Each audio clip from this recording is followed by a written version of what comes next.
Good afternoon, everyone. My name is Stephanie Broxton, and welcome to the PIN webinar series. Thank you so much for joining us today. This webinar series touches upon how multidisciplinary applied research can be used to make a community impact and improve the human condition. Today, we will be hearing from a research team working in the city of Warner Robins on a public safety digital twin, their initial findings, and plans for the future. After the video presentation, we will hear from the Partnership Student Engagement Manager on some upcoming opportunities, so please make sure you stay with us for that exciting information. With that, I will transition to our video.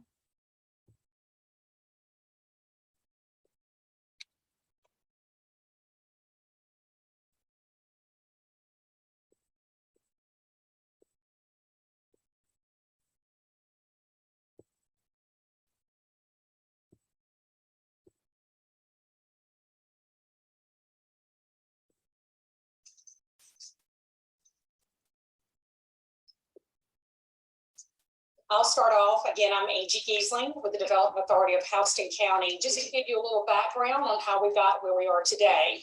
Much like our work with Future IQ and the Innovation Project, we were utilizing a grant that came to us through the Department of Defense. We weren't sure where this project was going to lead us in the beginning, and so we had a little bit of leftover money. Thank you, Dr. Mathis, in the Regional Commission for shifting that our way so we could get started.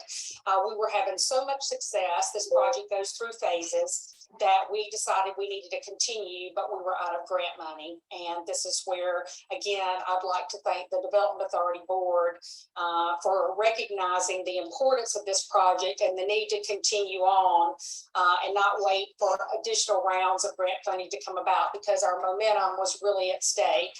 And now where we are, and we see the success and see a future with where this project can go, we're so fortunate to be this recipient with the Smart Communities Challenge program and receipt of that grant. I'll do an introduction quickly of everybody that's going to be here. You've got their bios if you downloaded the program for today. We have professors, our research team from Georgia Tech, Dr. John Taylor and Dr. Ned Ahmadi. And they are joined by, here is Shiyu Pan as well, and you'll hear a little bit more about his work as we go through the program. And then my trusted friends with the Warner Robins Police Department, who did believe in taking a chance on where we were going with this project, Chief John Wagner and Lieutenant Eric Gossman. And we also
My apologies if there have been audio issues. I'm going to go ahead and back it up just a little bit to make sure you were able to hear those first couple of minutes of the video. Again, my apologies if you experienced any audio issues initially. Thank you.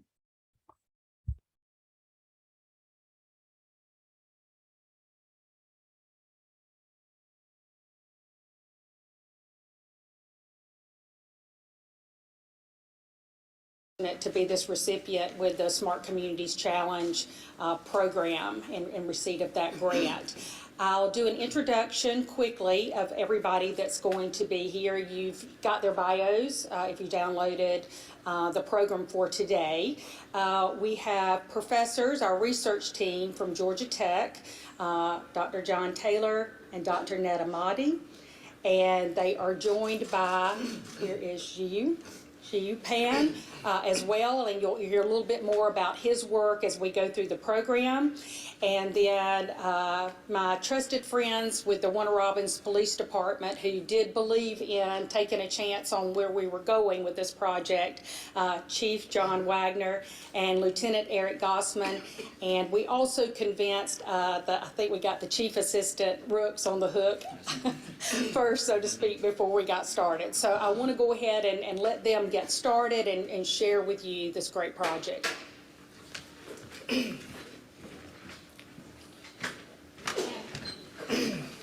Guess we'll do a little musical chairs up here and make our way around. Thank you, Angie. I'm Chief Wagner with the police department here in town. Excuse me, a cracker went down the wrong way here during lunch, so if you can please bear with me. But thank you, Angie, for initiating this program. It happened over a lunch date that we all had, so thank you. It was almost 2 years ago. I got to meet some of the most brightest minds around to speak about new technology. JT, Nita, and Zizou over here. Thank you also to Lieutenant Gossman, who has been our liaison for this project and spearheading it in the agency. So, when I first got into policing, technology was pretty much, we had a VCR camera in the front seat of a car, which worked as our video cam, and it was in a milk crate, and it was tied in. So we graduated from that to actual in-car cameras, which sometimes worked or sometimes didn't work due to the heat in Georgia. It really, thank you. It didn't want to talk to the other components. So now to the point where we have in-car cameras and body cams, so we're doing great. But again, video is something that's a must now, and with technology, we need to have video. Even have a TV show called Body Cam. But juries now are at the point, though, if they're not able to see it, then it didn't happen. So we need to make sure that our technology is keeping up with modern times. Excuse me. So why use technology? We have to fight modern crime with modern technology, and that's what we're doing. Criminals are getting smarter, so we have to fight smarter. Some examples of some technologies are license plate readers, drones, robotics, analytics. These are things that I see when I go to conferences, whether it's at the Chiefs Conference or Sheriff's Conference. Tons of vendors pushing these type of items. And they all work great because they're force multipliers. As the mayor spoke earlier, lack of personnel. That's something that we're not immune to here in Warner Robins and throughout the nation. So we have to become smarter and more efficient with what we're doing. We're seeing more civilian interest in law enforcement, not necessarily so much in the uniform, but they're the ones that can actually run the technology. Again, we have to be much more efficient. We are running so many calls that we have to be efficient in the way that we're going to react to them. We're not randomly going out. The days of randomly going out and patrolling really are not there anymore. We have to be smart about what we're doing and using our crime analysis and crime mapping. So now at least we do know where the crimes are happening at, plus solvability factors. And the way the cameras work is it ups the solvability factors in being able to decide which crime that we're going to be able to work on, and secondly, which ones how the percentage up that we're going to actually solve the crime. So again, the cameras or the grant that we're getting in, and the cameras that we're going to be using definitely help out with where we're at in crime in the city of Warner Robins. So with artificial intelligence and robotics that are being taught in the STEM programs in our schools and at the museum, the day of RoboCop really isn't that far away. But in the meantime, we have in Warner Robins a specific area that we were really concentrating on, and crime was spiking in that area. specifically violent gun crime. We would get a partial description of a suspect or a person or a car, but there was no real way to verify exactly what was happening. So we needed cameras. We needed images to get out to patrol and to detectives, so we could immediately start searching for these persons. Our project, even though it was it was small, it's very impactful, and thanks to our partners at Georgia Tech, we laid out our plight, and they assisted in coming up with a solution, which is with our cameras, and our solution is growing because of this grant that we were graciously given. So thank you for that. JT, you're up next. So thanks, sir.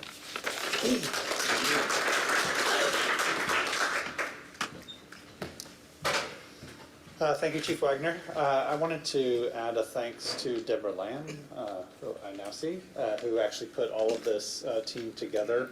It's been a year or two and a really exciting ride, and you see the enthusiasm and excitement. It's great to work with organizations that really see the potential impact of research.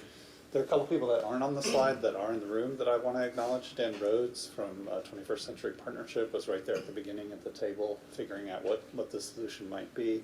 You already heard that Laura Mathis from the Middle Georgia Regional Commission really fueled the engine of this research as we got started. So let me unpack the title a little bit. It's kind of a mouthful, and I'll use that to tell how we're going to tell the story. So I'm going to talk about what is a digital twin, which you see there in the title. We actually worked together with PIN to develop a short animated video which explains what that is. So we'll go through that. I'll talk about what we learned in terms of public safety, the kinds of things Chief Wagner was referring to in his talk. And then Dr. Mahdi's going to come up and tell how we turn this into a community resilience solution in the first phase. And then probably what you're really interested in hearing is Lieutenant Gossman's going to come up and give some real results from that first project that we did. And then Angie and I will come back up. We have one slide about the next project. This is really about the project we finished, but we wanted to give the vision for the next one as well, in particular because I think it addresses the proactive ideas that Mayor Petrick was sharing in her speech this morning. And so, let me get started with the presentation. So in our lab, we ask, how can technologies make cities smarter in every project that we do? And we were excited to be approached first by Deborah and then by the group that we just discussed about seeing how technology might help with public safety in Warner Robins. Digital twin is basically a pairing of a real-world system with a virtual system, which has all the data and characteristics, or much of the data and characteristics of that virtual system, to help you understand it better and also make better predictions about what might happen next. We wondered whether the kinds of changes that we see in a city might enable us to treat a city like a digital twin. And so Dr. Mahdi and I, about 5 years ago, came up with this concept of a smart city digital twin, and that's what we've been applying over the last 5 years to smart cities research to see where this can have an impact. Since we introduced the concept, there have been a lot of articles about it. There's one up there on Forbes about how digital twins will be changing our world, but one analyst report that was predicting in 2019 that by 2025 there will be 500 of these around the world. And so we really think we need to understand them better if they're going to be deployed this widely. And so now I'm going to play this short video which explains what a smart city digital twin is for you all. Cities are complex ecosystems. Behind the buildings and beneath the pavement are vital systems that keep our daily lives moving, such as water lines, traffic signals, power grids, and more. Data from these systems can not only provide us with an intricate understanding of our urban habitat, they can also be used to create a digital twin where changes can be modeled, simulated, and visualized, providing fresh insights to improve sustainability, resilience, and livability. All of this is becoming possible because of a new virtual platform created by researchers in Georgia Tech's School of Civil and Environmental Engineering called a Smart City Digital Twin. Since its inception in 2017, interest and research on the platform has grown rapidly. cities are actively using digital twins to understand stormwater maintenance, improve public transit and mobility, enhance emergency response, and analyze energy consumption patterns. However, while many are finding great value in small-scale smart city digital twin deployments, the technology has yet to be fully utilized on a full city scale. A fuller integration of data streams across infrastructure systems into a smart city digital twin will allow large cities to access deeper insights that will enable them to better understand, predict, plan for, and even react to the complexities of urban living. Take, for instance, the example of a fire in a tall urban building. A smart city digital twin could alert first responders of the emergency, provide real-time updates and predictions on the extent of the emergency in the critical first minutes, notify the power grid and water supply of a need for increased resources, adjust traffic signals to divert traffic away from the scene, allow first responders to arrive on the scene more quickly, and enable building occupants to evacuate to safety. With a smart city digital twin, we could actually test the scenario over and over to ensure that we have identified the best solutions for this and other emergencies, while at the same time improving the sustainability and livability of the city. In short, a smart city digital twin represents a necessary platform toward integrating, visualizing, and operationalizing many complex data streams to transform our cities and our experiences of them for the better. For more information, visit Georgia Tech's School of Civil and Environmental Engineering online. So we are doing research in a number of the areas that are described in that short video, including with Columbus Consolidated Government, who's here with us, and you heard a little bit about that river safety project this morning. You didn't hear anything about crime patterns, and so when we embarked on this project, we wanted to see how a digital twin might apply to the context of what Chief Wagner shared, and so we first wanted to understand crime. So at a broad scale, we learned that there's been tremendous growth, rapid growth in the population here in Warner Robins, as you see in that news segment on the left. When we came to the discussion, there was a lot of talk about how much crime, how much violent crime was occurring in Warner Robins, and so we looked at some kind of high-level statistics. If you look over the past 20 years, the bar chart here has in purple the data from Warner Robins crimes per year. And to us, it's pretty steady. So it isn't that the crime rate is necessarily growing. The population is growing, and therefore there may be absolutely more crimes. But it is a little concerning that if you look at the green bar graph, you see a trend down, and that's the average of U.S. cities. And so where Warner Robins maybe could use some help is to bring that crime rate actually down. And so our objective really was to help to improve public safety in the city of Warner Robins. And we did this through a stakeholder-informed design process. Now what I'm going to share with you is, so at a high level we see that there is, the crime rate has not been reducing, and we'd like to see it reduce.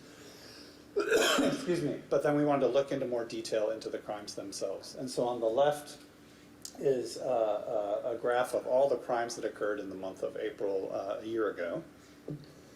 And on the right are the violent crimes. And so what we wanted to do first is see, are they spatially distributed, or are they all in one part of the city? Are they clustered in one part of the city? And we found that they're actually across the city of Warner Robins. So they're spatially dispersed. The next question is, what about over time? Are they spatially dispersed but predictable from week to week in terms of where crimes might occur? And so if you look at the graph on the right, you see some areas of the hot spots of the violent crimes Chief Wagner was talking about.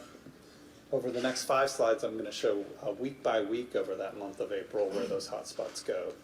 And so if you just pay attention to the arrows, you see there's a couple of hot spots in violent crimes on the right identified. A week later, they've moved a little bit. There's a third hot spot. The third week, even a different location is added in. And so what we noticed from this analysis week by week is that you can't just count on crimes occurring in one part of the city, and where crimes occurred one week may be different the next week. And so we wanted to work with the city of Warner Robins to design something that would accommodate the way crimes are actually occurring. And so our key design parameters as we work with the stakeholders was to, well, first identify the pain points. So we worked a lot with, we had open workshops, we worked with the Warner Robins Police Department, with the 911 call center, lots of stakeholders from including the Warner Robins Air Force Base and from the community to figure out, what are the real problems and can we create something that's a force multiplier. Mayor Patrick talked about limited resources. Chief Wagner talked about limited resources, and so how can technology be a force multiplier to enable the police force to do more with less? Second, consider the kinds of stakeholder concepts we learned during the data collection phase, and that we create a solution that's actually informed by the patterns. So we found that crime was endemic, so not good, and that it's also spatially and temporally distributed. So a solution should address all three of these. Fourth, it meets the goal of it being a digital twin solution. That's why we were brought into the project. And then finally, does it have the potential to actually reduce crime in Warner Robins and help Warner Robins to be a beacon for other communities? And so now Dr. Mahdi's going to talk about the actual innovation that we created. And we wanted it to be something that could deter violent crime. That's the proactive component Mayor Patrick talked about. So not just detect, but deter. Would improve case investigations and improve interactions with the community. So it's an equitable solution for the citizens of Warner Robins. So, Dr. Mahdi.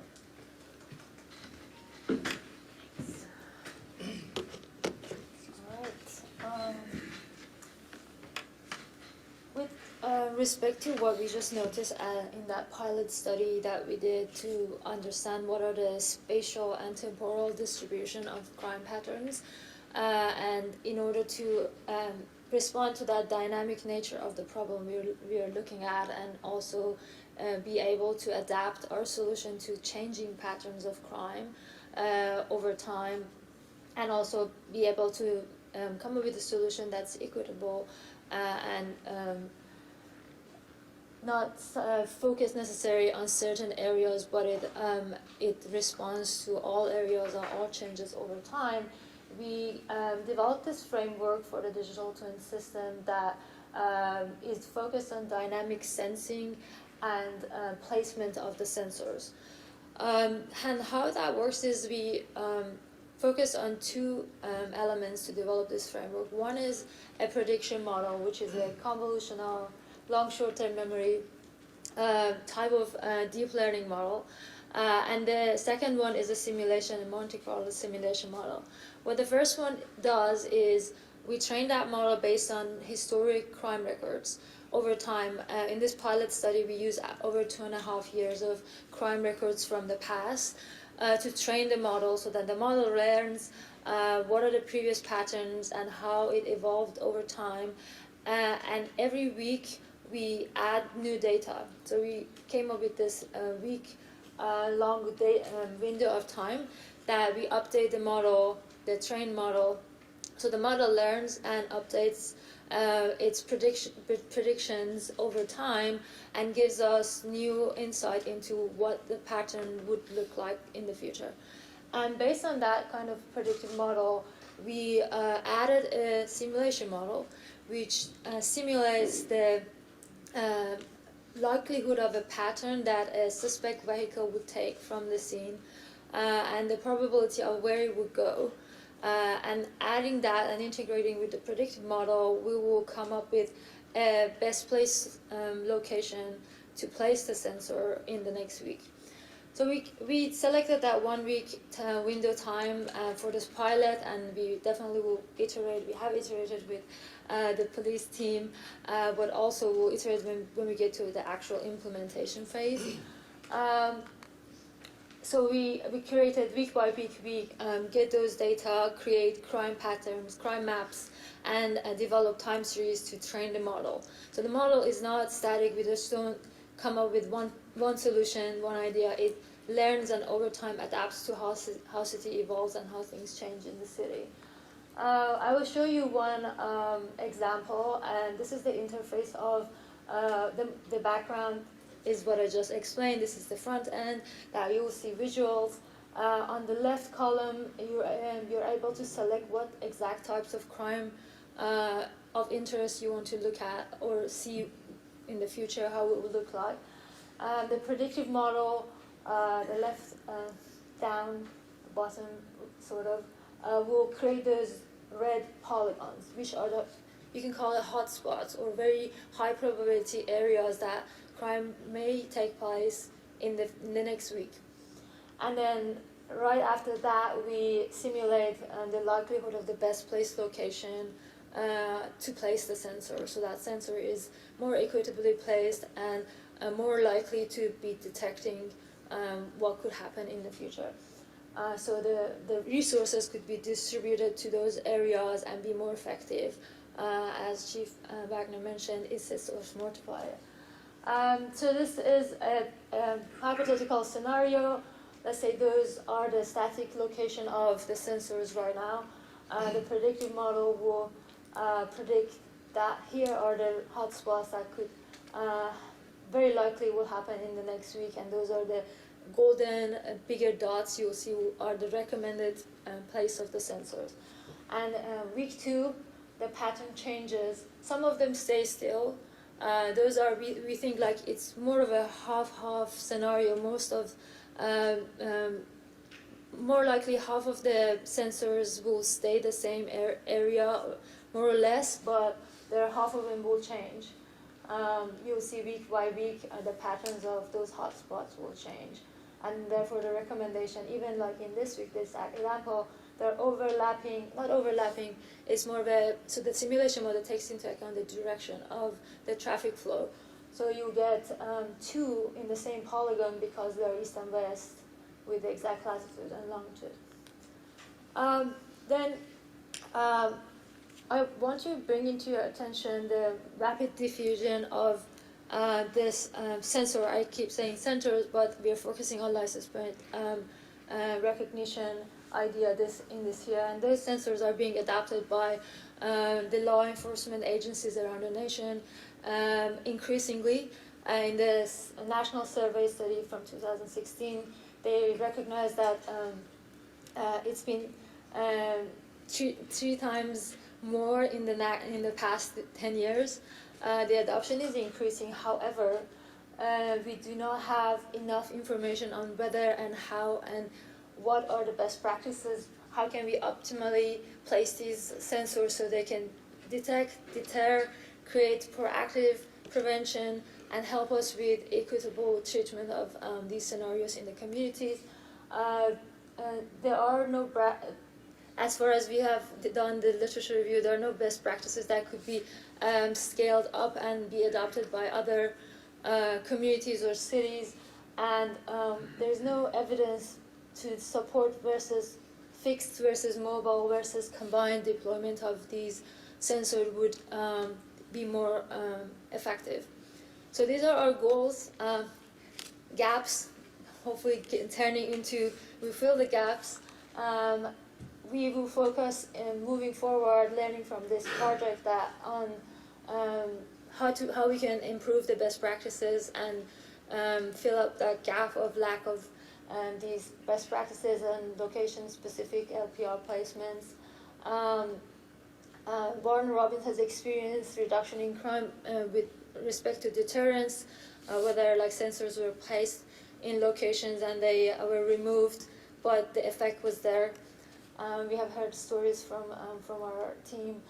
And the dynamic LPR placement obviously could be a force multiplier and provide equitable solutions for the community in terms of deterring crime across the wider geographic area and detecting suspect vehicles.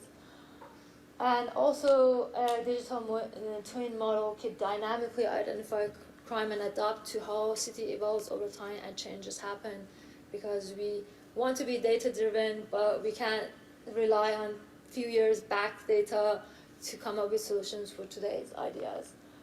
So I will give it to Lieutenant Bossman to give us some insight from the perspective of the police.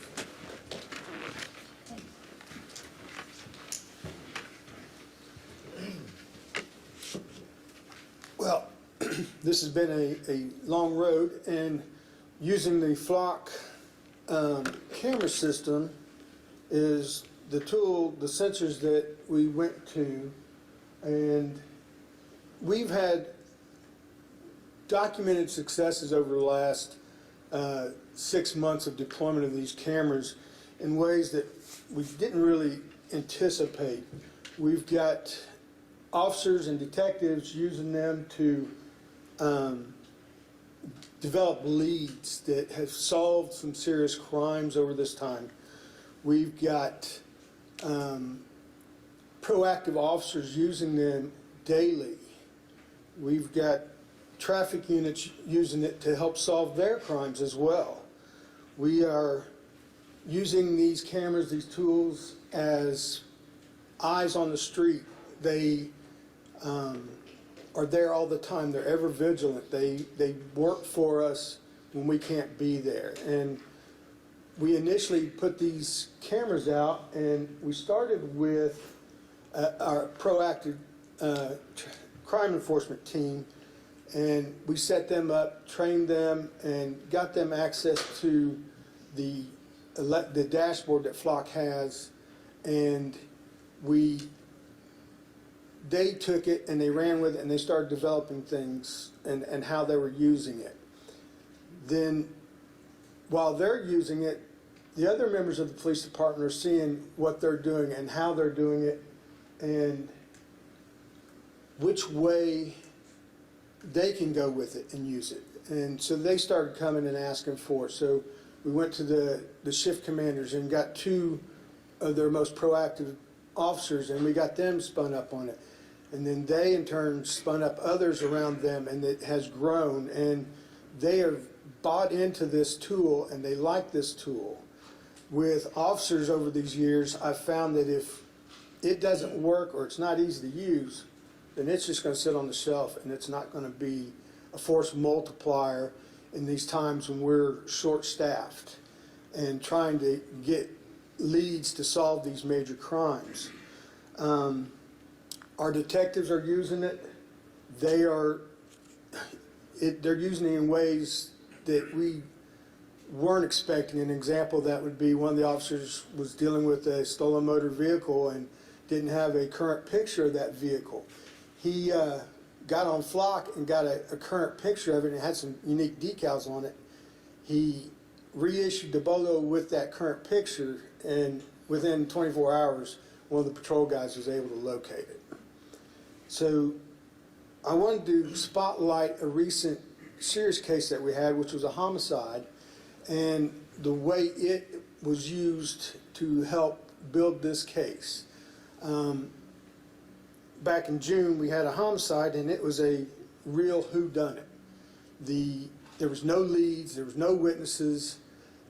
It appeared that this poor victim was just gunned down for no reason at all. What we found through the detectives interviewing was they got leads, and they kept building these leads, but they weren't getting anywhere until they got a generic description of a vehicle. With that generic description, we were able to plug it into the platform and got some more direct leads. Those leads then narrowed it down. The detectives, through their hard work, were able to pinpoint a link between one car and the suspect. This suspect vehicle was, then we used a tool that they have in their dashboard to give a 30-day historical data on that vehicle. And with that 30-day historical data, it told us that it had been captured roughly 190 times in the previous 30 days before the incident, and then immediately after the incident, it was captured 3 more times. And then it just disappeared. It was no longer captured on any of our cameras. The placement of the cameras that we had put out, immediately following the incident, it tracked it to nearby where this person lived. So using the proximity of the cameras to the incident, which was about 1,900 feet, and the time in close proximity to the incident, you could put those together, and then the route that it took, and it took it back to the area where that suspect was living. The vehicle disappeared off the radar, and through their leads on that, they found that he was supposedly had left the county. And sure enough, he was found, and through follow-up interviews with the offender, and the detectives were able to piece it together that it did help them interview him when they could say, yes, you're here all the time beforehand, and all of a sudden you're gone. And it was there in close proximity. And this map, this picture here shows the flock cameras as it was traveling and the distance between it. There's one more aspect to the flock camera lookup thing that gives you a heat map of where it was at. It's just not showing. It's not showing, okay. But it gives you the cameras that it's picked up on, which in this case was also very close by where they lived at. And we'll turn it back over to JT. Thank you.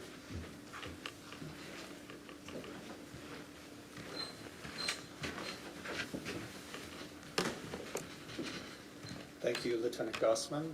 We said we would sort of close with one slide about what's happening next with the project you heard Mayor Patrick and Angie accept this morning. And so with that project, we have the 10 installed static cameras. We may reconsider placement of those cameras, but we're also going to have 10 dynamic, so movable cameras to address that kind of spatial and temporal dimension of crime patterns that we discussed earlier in this presentation. And then our idea is to compare the performance of the static and dynamic. What does being dynamic actually bring in the project? How does it affect detection, deterrence, and really just crime in general? Third, we're going to refine that citizen safety digital twin and come up with best practices that can be used not just in the city of Warner Robins, but this project is also with the Houston County Development Authority. And so we plan to do some workshops with the Houston County Sheriff's Department, as well as with the Police Chiefs Association of Georgia, to make sure these ideas are getting distributed. And then we also, with the second project, are adding in Dr. Elena Behunik. You saw her come up to the front this morning from Middle Georgia State University. We're excited to have someone who has the background in psychology and criminal justice added to the team to think through this, the equity aspects of deploying these LPRs on a dynamic basis. If you will all get your pens out now, we'll take a test. Just kidding. Thank goodness in this project, I have simply been the convener and have once again had Dan Rhodes with the 21st Century Partnership beside me as the brains, because I don't know that this would have truly gotten off the ground just with me pulling the right people together. But I have had a couple of questions about why would a development authority get involved in a project like this?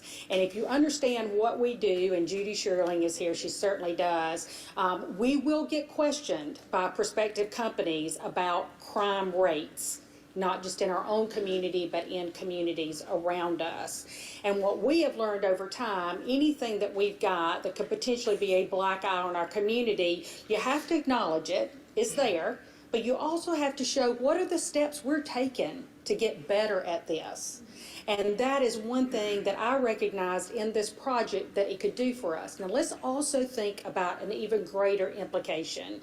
And why, some might ask, why did you start with the city of Warner Robins? Well, we took the money as far as it would take us geographically, for one thing. But if you also know how things work with military installations, there's this ugly word called BRAC. And it's where basically the worst case scenario, your military installation could be completely closed down. And so one of the main factors that they are measuring these communities by, and are they a good place for us to house our military, is your crime rate. So once again, that's an even better reason for us to be supportive of this project. I will tell you that in the beginning, full disclosure, we weren't sure where this would go, okay? And if you didn't catch what JT said, this digital twin is a brainchild of these two people that I share the stage with, of Netta and JT. And so they, of course, said, give us some time. I wanted to tell the world once I saw we were having a little success, you know. And they said, give it some time and let's really see where we can go with this. And even though we have been hard working at this and our police department and our city support is behind this, we really wanted to be sure that we had a good product. And my hope was, again, fighting for this entire region, is that let's be the guinea pig, let's see if it works here, and then let's replicate it throughout our region. And what we've come to find is that this has the potential to be replicated nationwide, and it's certainly gaining some very positive attention. So back to us keeping it a little bit in-house. In the beginning, as we saw that this was progressing, and you see we started with just a few cameras on this, and you know that more cameras exponentially are going to be needed to see full success with this. We started having a conversation with our other law enforcement agencies about, are you looking at cameras? And I think that between them, they were all looking at different vendors. Everybody was looking at somebody different. And this was our fear, because you can imagine that we're going to have great success if we're all utilizing the same platform. So fortunately, after that, our district attorney, believe it or not, brought all of our law enforcement agencies together, every vendor that had been viewed, and all came to the conclusion that Flock would be the vendor of choice in this. And that's why I am so happy today that we have got Captain Clay Chambers with the Houston County Sheriff's Department that's here with us today. And you know that in any of these projects, somebody was asking me, so how does this all come together? How do you make these things work? And it's about communication, and it's about relationships, but most importantly, it is about trust among everyone that's involved. And I think that this is a perfect example of the trust that everyone had once they were in a room and could see the success and see that working together and utilizing the same program would make it truly see its full potential. So really glad for that. So, and then of course, as the chief said, you can always just take somebody to lunch, and hopefully things go on from there. But just want to take a minute just really to thank everybody who has brought this together, particularly to JT and to Netta for really believing in this and trusting us with their baby to put this public safety application to this. That's all the comments that I have. I don't know if there are any questions or if you've got closing, maybe. It's very exciting technology. One of the questions that I was curious about is, how does the community see the implementation of the technology? Are there perceptions of ever using for certain areas? So the question is, in implementing this technology, how will the community receive this? So Chief is willing to respond to that. We're blessed with a really wonderful community who is very open-minded to technology. Again, we've got Robins Air Force Base that's a $7 billion economic generator. We have quite a bit of defense contractors that are actually in the city. They want safety. They don't want crime to happen in the city of Warner Robins, and anything that we can do to lessen crime, they certainly want that. We have gotten, as a matter of fact, I've gotten from the news where they'll say they've gotten a tip of what is this on this pole over here with the solar panel and camera, and I've told them, I said, let's don't do a story right yet. Reason being is I want people to continue with their routine as they go along, and didn't want anything to change up, because part of it is I didn't want to mess up the processes that JT and Netta were already working on. But there were questions as to what's going on out there or what's happening. But the fact that we were getting results and clearing crimes, people are happy, and that was the biggest thing. And what was really neat is their processes that they gave us, and where we were able to set up cameras. We had one where they were paving a road out in front of a high school, and a worker got hit. Well, lo and behold, I've got a picture of the car, of the tag. I even got a picture of the person running away, so we knew exactly who this person was. So even though we had it on a small scale, we're able to solve crime. And you don't have the numbers of people, and the citizens of Warner Robins realize that. We have a very bright community, and we're really blessed in that. So that's why they're understanding of this. This is why they're accepting of things like this. So the fact that they understand that technology is needed because of the lower number of officers that we have in this area. But we're 80,000 plus population. We're the 11th largest city in the state. But we do have a thought process of a very small city. And they take it personal and of crime that's going on in their neighborhood and on their streets, and they want action. So we will look at any tool or anything that we can to make it easier for the citizens and make the citizens feel safer. And I was a part of that. Dan reminded me, I was a part of the BRAC committee many years ago, and like Andy said, you're right, that's a check mark or a black mark one way or the other on your community if you're not doing something with crime. And again, it's a cooperation. This was just a small step we made. We're making a little bit bigger one, and then we're going to make a really big step here soon, which shows, with cooperation between the city and the cities in Houston County and the actual sheriff's department. Getting everybody on the same page is a big thing. We all are alpha leaders as far as departments go, and we want to be the ones in the forefront, but we're lucky in Houston County that we all work together, and we realize that cameras and programs such as this work, and it's successful. So and that's what the citizens in the end want to happen, because they'll remind you that's what their taxpayers' money is about.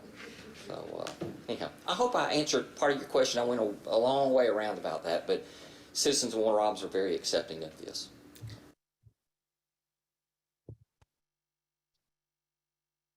Alrighty, so we want to thank our panelists who were featured on that panel about the City of Warner Robins and the Smart City Digital Twin.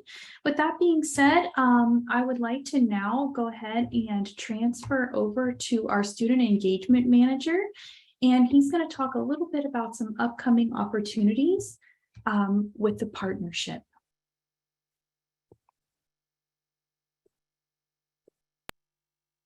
Cody, whenever you're ready.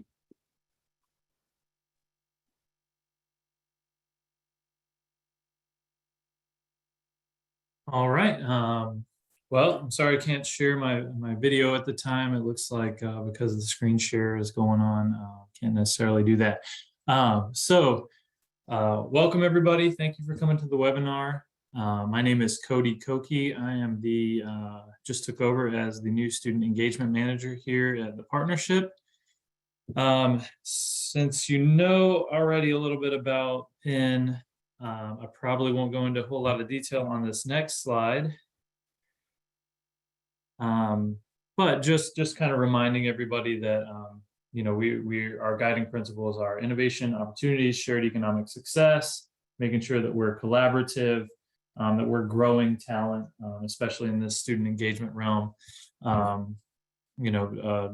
valuing diversity, sustainability, and making sure it's unique to Georgia in our perspective here. And go to the next one. So just a little bit about the Smart Community Corps. So it is a summer internship program for students, but we also have host sites around the state of Georgia. These students can be at any level from any institution of higher education, whether it be at the community college level, whether that be a public, private, it doesn't matter. These students come from all over the state and a lot of different institutions. And again, just advancing that innovation, technology, and opportunity for themselves and for our constituents here in Georgia. So the real question that it boils down to is, do you have an innovative project planned for this summer? And would you be able to utilize 2 interns to assist with this particular project? If you are answering yes to these questions, then the Smart Community Corps is a good opportunity for you to engage these young people in your organization. We can go to the next slide. Perfect. So my goal is to get roughly 65 or about 65 students. They serve as full-time interns anywhere kind of in that public sector. Think, government, nonprofits, higher ed institutions, civic groups, foundations, and even in the private sector in terms of small businesses. Again, it's mentioned to open to all levels, all majors, and the internships are paid by PIN. So it is really of no cost to the host site, except for some of that time and energy, which I understand is a cost in itself, but there's no monetary cost. Also, go back to that last slide real quick. So we do all the hiring over here at Penn. They're Georgia Tech employees, and during the internship, they are placed with the host site organization to work full-time, 40 hours a week, over a period of roughly 12 weeks from May to August.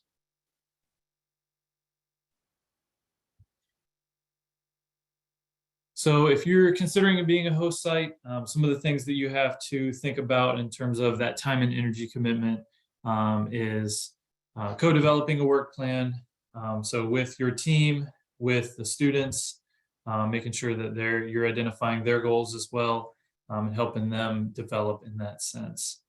Also, if the students don't happen to be located in your community, if you could help them find safe and affordable housing, that would be helpful. Although you, as the host site, will not have any financial costs. The students will secure their own housing. But if you could just help them find it, that would be excellent. You also need to provide, just daily tasks and supervision. Also kind of fill in that mentorship role by connecting students with others in your organization, others in your field, and really help them try and make that connection piece. Ultimately, we want to expose these students. They could be coming from Georgia, they could be coming from the region. So just helping them create that network within the state. So hopefully they continue to live here or move here or continue to thrive in these communities in which they're being hosted. Some other things to think about, allowing students to interact with us through some trainings and meetings during their work time. And they'll know about those well ahead of time so they can have those on their schedule. And then in terms of just working with us, making sure that we are staying in good communication, both during the internship, but also at the end, making sure that we survey you or have some sort of exit interview. Now, when we think of the timeline, we are actively recruiting host sites right now. And we are expanding our program as well. So looking to grow the program pretty exponentially at this particular stage. So any and all host sites. So if you think you could be a great host site, awesome. If you know of an organization, municipality, small business that could be a good host site, please share my information, which will pop up here on the screen in a little bit. And then also you can always email Stephanie or email me, and I can get you some of these materials as well. But we are actively recruiting now through December 1st. I know that seems very early, but as you can see, as I left off here, the student recruitment piece starts January to February. So that's why we have that December 1 deadline, so we can assess which ones would be good host sites and then announce those mid-December. Then we recruit students January, February, and then in March, you all as host sites are able to interview with these interns, and we do some matching in terms of helping find the best fit for both who the internship site wants and who the student wants as well. Then in April, just a little bit of kind of that pre-onboarding phase. So kind of probably having a meeting between the host site, me, and the student, just to kind of make sure that we're all on the same page in terms of setting those expectations for the summer. And then the internship runs from roughly May 15th through August 4th is the final day of their internship. And they do have an in-person presentation at Georgia Tech that they have to commit to on August 3rd.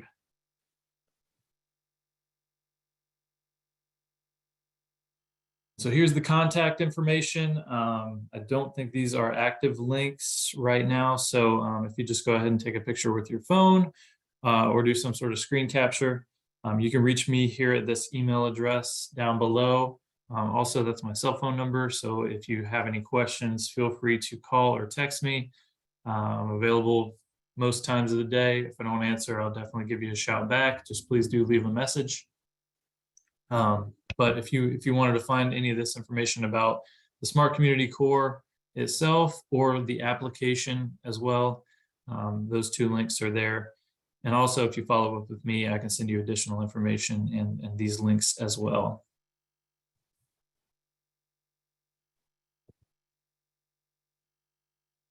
So thank you for taking the time to view this and also, listen to my talk.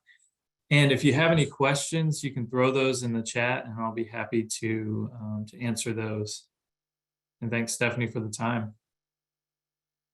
Thank you so much, Cody, for sharing that upcoming student engagement opportunities where communities can host student interns at their communities next summer in 2023. So please feel free to reach out to Cody if you have any questions or have ideas about how you can be a host site for communities. Again, I would like to thank our panelists from the Warner Robins Public Safety Digital Twinning panel, including Dr. Taylor, Dr. Motti, Chief Wagner, Lieutenant Gossman, and Angie Giesling. We very much appreciate them sharing information about their project, both at the Georgia Smart announcement event last month, as well as allowing us to share it here on our webinar series. Georgia Smart is just one part of how we support community research across the state, and community research and student engagement are just two pillars that the partnership offers to advance innovation. So if you have time, please feel free to visit our website, pengeorgia.org, to learn more about all the opportunities that the partnership has, as well as follow us on social media at Penn Georgia on both Twitter and LinkedIn. Finally, I'll remind you, please do feel free to join us for our next webinar, which will be on October 6th, and we'll talk about the Middle Georgia Innovation Corridor. That's going to be a great webinar for those of you who live, work, or have interests in the Middle Georgia area, as well as how that could impact the state of Georgia as a whole. So thank you so much for attending this afternoon's webinar, and we look forward to seeing you soon.